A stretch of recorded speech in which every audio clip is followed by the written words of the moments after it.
Hola mundo, ya estamos aquí otra vez en tu programa de El Cono, el Conociéndonos. Yo soy Ángel Hernández, este es un programa de radio digital transmitiendo en vivo y a todo calor humano, claro, desde la ciudad de Toluca para México y para todo el mundo y sus mundos paralelos en los que nos escuchen. Estamos otra vez aquí muy contentos de poder llegar hasta ti. Y aquí me acompaña Blanquita, que nos va a decir por ahí la frase de la semana. Hola mundo, ya estamos aquí de nuevo compartiendo un poco, con mucho gusto de saludarlos y estar con todos ustedes. Sentimos la presencia de todos. Gracias por escucharnos. Y en esta noche doy la frase de la semana. Se llama el cambio. Si yo cambiara mi manera de pensar hacia otros, me sentiría sereno. Si yo cambiara mi manera de actuar ante los demás, los haría felices. Si yo aceptara a todos como son, sufriría menos. Si yo me aceptara tal cual soy, quitándome mis defectos, ¿cuánto mejoraría mi hogar, mi ambiente? Si yo comprendiera plenamente mis errores, sería humilde. Si yo encontrara lo positivo en todos, la vida sería digna de ser vivida. Si yo amara al mundo, lo cambiaría. Si yo me diera cuenta de que al lastimar, el primer lastimado soy yo. Si yo criticara menos y amara más, si yo cambiara, cambiaría el mundo. Sí. Ana María de Rabaté. Ningún hombre es feliz a menos que crea serlo. Así es. Gracias. Sí, qué bueno que compartes esa frase de la semana. Si yo cambiara, cambiaría el mundo. Y es cierto, a veces uno se queja o nos quejamos. Es más fácil quejarse de lo que está mal, pero ¿qué estamos haciendo porque las cosas estén bien? Lo importante no es quejarse, sino hacer algo a favor de lo que quieres. Y no ir en contra de nada ni de nadie. Dejar de criticar a todo lo que externamente te afecta y según tú o según yo estamos en contra de eso. No es cierto, no hay que estar en contra de nada ni de nadie. El que tiene que cambiar es uno mismo y el que tiene que hacer cosas por los demás es uno mismo. A veces decimos, ay, cuántas cosas negativas hay en internet, por ejemplo, ¿no? Pero esto es algo positivo y no nos tenemos que enfocar en lo negativo que hay que enfocarnos en lo que queremos que haya. Sí, por ejemplo, a veces decimos, no quiero que mis hijos estén viendo tanto la televisión, pero ¿qué hacemos? ¿Qué opciones les ponemos? ¿Qué alternativas les generamos para alejarlos de la televisión? Porque no es cosa de ellos, es cosa de uno lo que tiene que hacer, y por eso dice, si yo cambio, el mundo cambiaría. Así es. Entonces lo importante es que nosotros cambiemos y que este mensaje vaya llegando poco a poco a más personas para que cada vez más gente nos vaya escuchando. ¿Sí? Como estamos analizando el libro de Dale Carnegie, Cómo ganar amigos e influir sobre las personas, nos quedamos en la tercera parte que se llama Logre que los demás piensen como usted. Y vamos a empezar con el capítulo 1, que este me gusta mucho a mí porque está bien interesante y se llama así, dice, no es posible ganar una discusión, y ese va dedicada para todos aquellos discutidores. Fíjense lo que dice aquí. Dice, poco después de terminada la guerra, aprendí una lección inolvidable, y esta lección que nos comparte Dale Carnegie, pues es para todos. Es para todos porque es una lección que todos debemos tomar. ¿Cuál es la lección? Dice, estaba entonces en Londres como apoderado de Sir Ross Smith durante la guerra. Sir Ross había sido el as australiano en Palestina, y poco después de lograda la paz dejó atónito al mundo con un vuelo de 30 días sobre la mitad de su circunferencia terrestre. Jamás se había intentado una hazaña así. El gobierno australiano lo premió con $50,000 El rey de Inglaterra lo nombró caballero del imperio y por un tiempo fue el hombre de quien más se hablaba en todo ese imperio. Una noche concurrí a un banquete que se servía en honor a Sir Ross. Durante la comida, el comensal sentado a mi lado narró un relato humorístico basado en la cita: hay una divinidad que forja nuestros fines, por mucho que queramos alterarlos. El comensal dijo que esa cita era de la Biblia. Se equivocaba, yo lo sabía positivamente, no me cabía ni asomo de duda. Y así pues, para satisfacer mis deseos de importancia y exhibir mi superioridad, me designé corrector honorario sin que nadie me lo pidiera y con evidente desgano por parte del interesado. A ver, aquí vamos a hacer una pausa. ¿Cuántas veces nos consideramos o nos designamos correctores honorarios sin que nadie te lo pida? ¿Sí? Y queremos corregir hasta las personas que no nos lo están solicitando. ¿Ah? ¿O tú qué piensas, Blanquita? Sí, así es. Yo puedo decir que yo era una de esas personas que a todo el mundo me daba ese título de andar corrigiendo, cuando que la que me debería de corregir primero era yo. Ahora me doy cuenta y digo, puedo compartir que es cierto, ¿no? Mientras uno no se da cuenta, pues está uno en la ignorancia. Cuando uno descubre que es cierto y cuánto hemos lastimado, pues ahora digo, bueno, pues ya he pedido disculpas y puedo darme cuenta que el error que estaba cometiendo, pues ahora puedo cambiarlo. Así es. Muy bien, y entonces continuamos. Dice, insistió en su versión, o sea, el comensal, ¿no? ¿Qué? ¿De Shakespeare? Porque obviamente lo corrigió Dale Carnegie. Dice, eso no es de la Biblia, es una frase de Shakespeare. Entonces dijo, ¿qué? ¿De Shakespeare? Imposible, absurdo. Esa cita era de la Biblia. Bien lo sabía él. El narrador estaba sentado a mi derecha y el señor Frank Gammond, viejo amigo mío, a mi izquierda. Gammond había dedicado muchos años al estudio de Shakespeare. El narrador y yo convinimos en someter la cuestión al señor Gammond. Este escuchó, me dio un puntapié por debajo de la mesa y dijo, Dale, este señor tiene razón, la cita es de la Biblia. En camino a casa aquella noche dije al señor Gammond, Frank, bien sabes que esa cita era de Shakespeare. Sí, es claro, Hamlet, acto quinto, escena 2. Pero estábamos allí como invitados a una fiesta, querido Dale. ¿Por qué demostrar a un hombre que se equivoca? ¿Has de agradarle con eso? ¿Por qué no dejarle que salve su dignidad? No te pidió una opinión, no le hacía falta. ¿Por qué discutir con él? Hay que evitar siempre el ángulo agudo. Hay que evitar siempre el ángulo agudo. Ha muerto ya el hombre que dijo esto, pero la lección que me dio sigue su curso. Oh, ¿cómo ves? ¿Cómo ves? Qué padre, ¿no? Sí, es cierto, o sea, hay que evitar siempre el ángulo agudo. ¿Y cuántas veces? Nada más es el deseo de importancia de aquel que le gusta andar corrigiendo a los demás, ¿no? ¿Por qué? Porque, como dice aquí, como dijo el señor Gammond, ¿por qué le hemos de quitar su dignidad a una persona? ¿Por qué le hemos de dejar en ridículo? No le vamos a agradar con eso. A lo mejor si me dejaran en ridículo a mí, pues a lo mejor no me importaría tanto, pero pues, o a lo mejor sí, ¿verdad? A lo mejor sí, pero o sea, la mayoría de las personas no estamos acostumbrados o no estamos fortalecidos lo suficiente para que no merme una crítica o una corrección de esta índole como la que hizo Dale Carnegie al comensal en esa comida.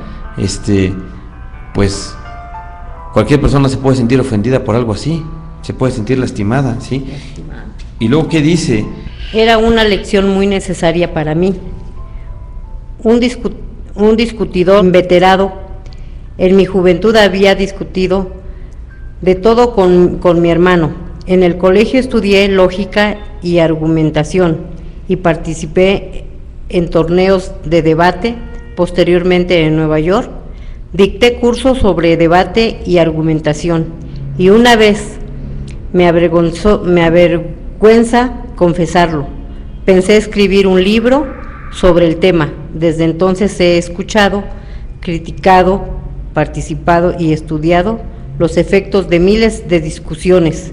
Como resultado de todo ello, he llegado a la conclusión de que solo hay un modo de sacar la mejor parte de una discusión, evitarla. Evitarla, ¿cómo se evitaría una víbora de cascabel en un terremoto? 9 veces de cada 10, cuando termina la discusión, cada uno de los contendientes está más convencido que nunca de que la razón está de su parte. No se puede ganar una discusión, es imposible, porque si se pierde, ya está perdida, y si se gana, se pierde. ¿Por qué? Pues suponga usted que triunfa sobre el rival, que destruye sus argumentos y demuestra que él es non campus mentis, y que se sentirá usted satisfecho para él. Le ha hecho sentir inferior, ha lastimado su orgullo, ha hecho que se duela de ver que usted triunfa y que un hombre convencido contra su voluntad sigue siendo de la misma opinión. Así es. Entonces fíjate qué interesante, ¿no? Dale Carnegie dice, pues ya él había estudiado lógica y argumentación y todo, ¿no? Para supuestamente discutir. Pero esto que está diciendo aquí hay que subrayarlo y hay que grabárselo de memoria, ¿verdad? No es posible ganar una discusión porque si se gana, se pierde. Dice, hace años, un belicoso irlandés llamado Patrick J. O'Hare ingresó en una de mis clases. Tenía poca instrucción, pero cómo le gustaba discutir. Había sido chofer y se inscribió en mis cursos porque trataba por entonces, sin mucho resultado, de vender camiones. Cómo le gusta, ves cómo nos gusta, o cómo les gusta, o cómo nos ha gustado los que hemos ido, o son vendedores, discutir con el cliente. Dice, unas pocas preguntas permitieron destacar el hecho de que no hacía más que discutir y pelear con las personas a quienes quería vender sus camiones. Si un presunto comprador decía algo en contra de los camiones que vendía, Pat se enceguecía y se lanzaba al ataque. Él mismo nos lo contaba. Fíjate, o sea, ¿cuántas veces por querernos salir con la nuestra? Hay que meternos a la discusión, como el señor Pat. Dice, a menudo he salido de la oficina de un futuro cliente diciéndome, se las he cantado claras a ese pajarraco.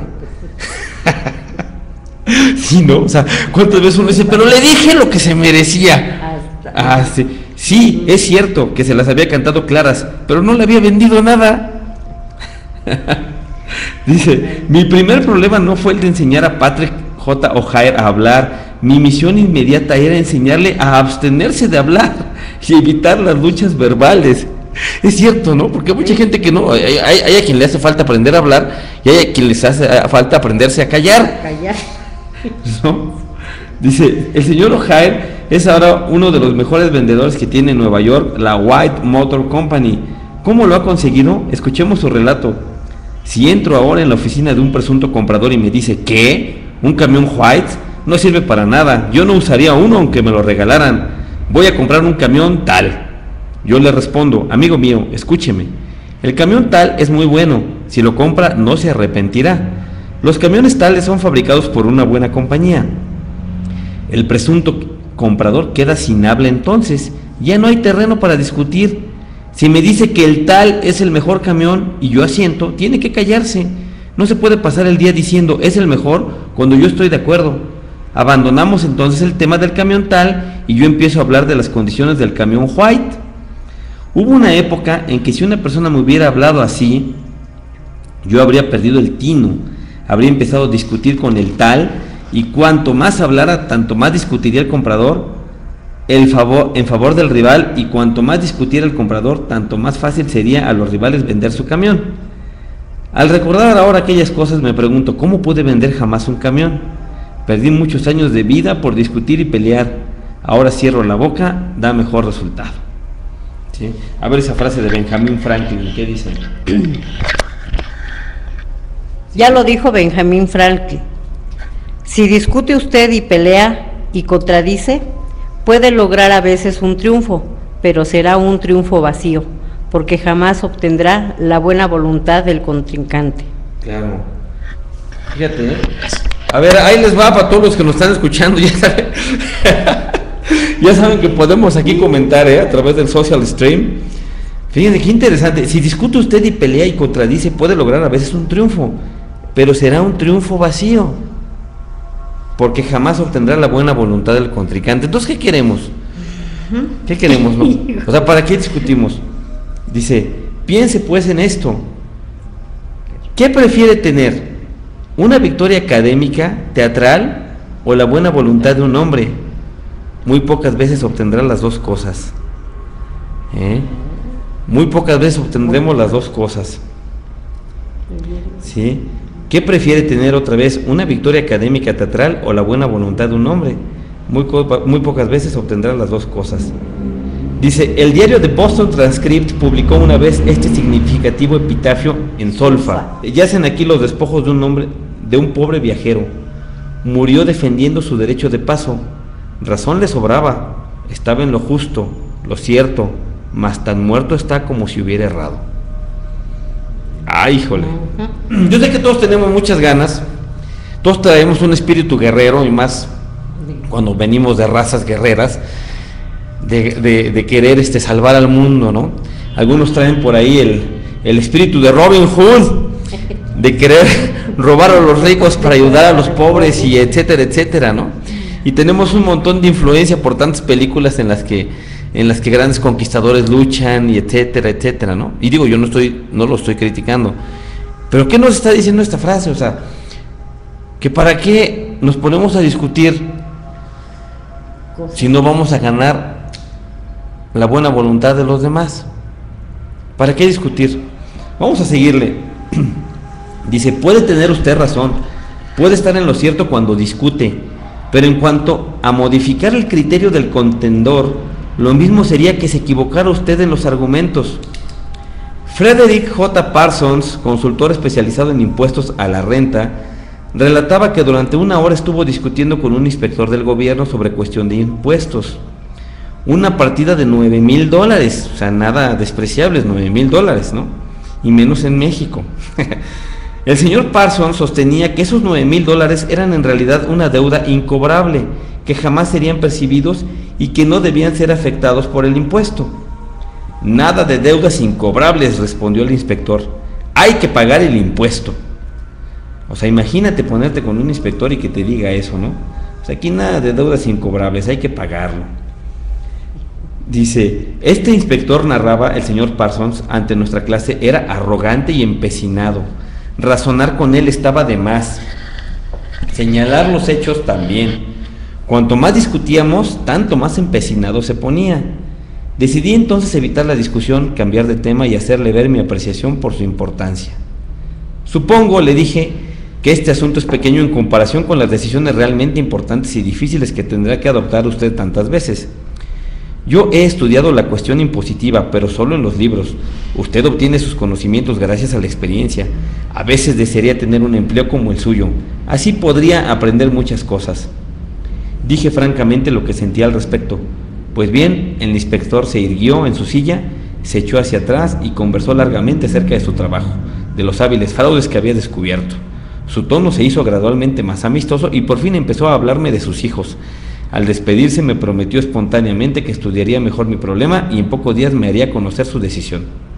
3 días más tarde llamó a mi oficina y me informó que había decidido dejar la declaración de impuestos tal como había sido formulada por mí.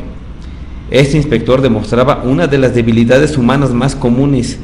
Quería sentirse importante, y mientras el señor Parsons argumentaba con él, satisfacía ese deseo afirmando bruscamente su autoridad. Pero tan pronto como se admitió su importancia y se detuvo la discusión, cuando pudo revelar ampliamente su yo, se convirtió en un ser humano lleno de simpatía y bondad. ¿Cómo ven? Esa persona le gustaba sentirse importante. Eso nomás yo creo que pasa allá, ¿no? En Estados Unidos. ¿No? O nomás ha de pasar en Alemania eso. Sí, ha de pasar mucho. Milo dice, recuerdo mucho las palabras de Gus la última vez que estuve con él en Ocotlán. ¿Sí? Dice, ante una discusión presenta tu punto de vista la primera vez, reafírmalo la segunda vez Y a la tercera vez, dile a la otra persona, tienes razón. Como ven, eso decía el Gus, mi Gus querido, donde quiera que estés, un saludo. Dice saludos, Chela dice saludos al Tata de parte del Juanjo, saludos a Milo. Sí, y dice Milo, bueno, entonces eso detiene la discusión. A la tercera vez le dice a la otra persona, tienes razón, y ahí se detiene la discusión. ¿Sí? Entonces vamos a seguir. Dice aquí, Buda dijo, el odio nunca es vencido por el odio, sino por el amor. Lo dijo Buda. A ver, otra vez dijo, el odio nunca es vencido por el odio, sino por el amor. Y un malentendido no termina nunca gracias a una discusión, sino gracias al tacto, la diplomacia, la conciliación y un sincero deseo de apreciar el punto de vista de los demás. Esto ya se lo agregó Carnegie. Lincoln reprendió cierta vez a un joven oficial del ejército porque se había dejado llevar a una violenta controversia con un compañero. Y Lincoln dijo así: no debe perder tiempo en discusiones personales la persona que está resuelta a hacer lo más que pueda, y menos todavía debe exponerse a las consecuencias incluso la ruina de su carácter y la pérdida de su serenidad. Ceded en las cosas grandes sobre las cuales no podéis exhibir más que derechos iguales, y ceded en las más pequeñas, aunque os sean claramente propias. Mejor es dar paso a un perro que ser mordido por él al disputarle ese derecho, ni aun matando al perro se curaría de la mordedura. Hay que recordar que Dale Carnegie estudió la vida de Abraham Lincoln como 10 años más o menos, entonces por eso lo cita tanto, y la verdad es que yo con este libro aprendí realmente a valorar mucho a Abraham Lincoln, ¿verdad? Primero, entonces en un artículo aparecido en Bits and Peace se publicaron algunas sugerencias, que son estas. Primero, acepte el desacuerdo. Acepte el desacuerdo. Recuerde el eslogan: cuando dos socios siempre están de acuerdo, uno de ellos no es necesario. Si hay algo que se le ha pasado por alto, agradezca a quien se lo recuerde. Quizá este desacuerdo es su oportunidad de corregirse antes de cometer un grave error. Desconfíe de su... el 2, bueno, el que sigue, el 2. Desconfíe de su primera impresión instintiva. Nuestra primera reacción natural en una situación desagradable es ponernos a la defensiva, Puede ser para peor, no para mejor. Controle su carácter, que es la 3. Recuerde que se puede medir la dimensión de una persona por lo que la irrita. A veces uno piensa que no, enojándose y haciendo corajes y poniéndose colorado como semáforo, echando humo por las orejas, por las narices, por los ojos y por todos lados, ganamos respeto. ¿Y qué nos está diciendo aquí? Dice, controle su carácter. Dice, una persona o la dimensión de esa persona se puede medir por lo que la irrita. O sea, entre más irritable se pone, pues podemos decir que menos ha trabajado en sí mismo y menos madura es, ¿no? Aunque se nos haya hecho creer lo contrario. El 4 dice, primero escuche, dele a su oponente la oportunidad de hablar. Hijo de su madre, déjelo terminar. Mi amor, tú que me estás escuchando, hijo de Dios, ahorita me va a decir algo. No se resista, defienda ni discuta, eso solo levanta barreras. Trate de construir puentes de comprensión, no construya altos muros de incomprensión. Quinto, no, le dijo, yo creo que ya no le seguimos. Bueno, sí, le seguimos, a ver. Ahora sí. El quinto, ya ni modo, pues ya estamos aquí. Dice, busque las áreas de acuerdo. Una vez que haya oído hasta el fin a su oponente, exponga antes que nada los puntos y áreas en que están de acuerdo. 6. Sea honesto. Busque los puntos donde pueda admitir su error y hágalo. Discúlpese por sus errores. Eso desarmará a sus oponentes y reducirá la actitud defensiva. Órale. Fíjense que qué interesante, ¿eh? ¿Cuántas veces uno quiere aprender artes marciales? Ahorita que están de moda las MMA, ¿no? Las artes marciales mixtas, donde vas y te enseñan de todo. Pues obviamente, ¿para qué aprende uno artes marciales? Pues por lo general para saberse defender, ¿no? Y una de las principales cosas o las más difíciles en las artes marciales es desarmar a alguien, es quitarle un arma, es decir, tú puedes estar desarmado, tú puedes estar desarmado y alguien armado, pues es lo más difícil desarmarlo. Y es todo un arte, ¿no? No es tan fácil así como se ve en las películas de Bruce Lee y todo eso, o en las de Kung Fu Panda. Entonces, y sin embargo aquí nos está diciendo una manera de desarmar a los demás de manera emocional. Y esa manera es: discúlpese por sus errores. Discúlpese por sus errores. ¿Cuántas veces nos cuesta trabajo, o hay personas a las que les cuesta trabajo decir, discúlpame, me equivoqué, o discúlpame, estoy enojado? Ay, Dios mío. Vamos con ¿en cuál vamos? El 7. Prometa pensar y analizar con cuidado las ideas de sus oponentes, y hágalo en serio. Sus oponentes pueden tener razón, acceder a pensar en sus posiciones antes que avanzar a ciegas y verse después en una posición en que sus oponentes puedan decir, quisimos decírselo, pero usted no escuchó. Chanclos de perro. Y así como dice César Lozano, ¿no? Lo que menos nos gusta a los hombres escuchar de las mujeres o de nuestras esposas es decir el te lo dije. El te lo dije, ¿no? Ay, Diosito. 8. ¿Sí es el 8? Sí. Agradezca sinceramente. A ver, sigue. 8. Agradezca sinceramente a sus oponentes por su interés, cualquiera que se tome el trabajo de presentar y sostener objeciones. Está interesado en lo mismo que usted, piénselos como gente que realmente quiere ayudarlo y haga amigos a sus oponentes. 9. Posponga la acción de modo que ambos bandos tengan tiempo de repensar el problema. Sugiera realizar una reunión más tarde, ese mismo día o al día siguiente, para presentar nuevos datos. Al prepararse para esta reunión, hágase algunas preguntas difíciles. ¿Tendrán razón mis oponentes? ¿Tendrán parcialmente razón? ¿Su posición tiene bases o méritos ciertos? ¿Mi reacción solucionará el problema o solo impedirá mi frustración? ¿Mi reacción acercará o alejará de mí a mis oponentes? ¿Mi reacción elevará la estima que me tiene la mejor gente? ¿Ganaré o perderé? ¿Qué precio tendrá que pagar por ganar? Si no digo nada, el discutir, el desacuerdo se desvanecerá. Esta ocasión tan difícil es una oportunidad para mí. Sí, claro, o sea, dicen por ahí que a veces la gente nos dice grandes verdades, ¿no? Y es que ese es el detalle, que pues uno se siente ofendido, pero pues no es más que nuestra importancia personal, o sea, y esa importancia personal es un estorbo. Y bueno, aquí no lo dice Dale Carnegie así tajantemente. Jan Peerce, el tenor de ópera, después de casi 50 años de matrimonio, observó: hace mucho tiempo mi esposa y yo hicimos un pacto que hemos mantenido a pesar de toda la furia que hemos podido llegar a sentir uno hacia el otro. Cuando uno grita, el otro escucha.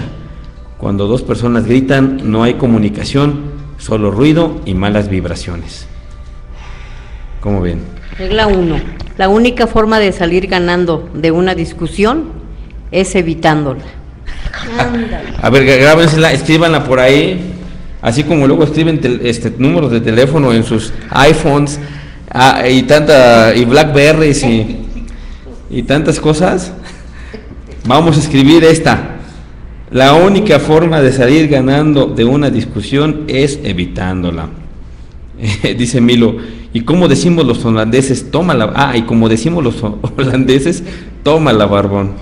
Así es, toma chango tu banana. Esto está muy bueno. Bueno, primero déjenme hacer una pausa.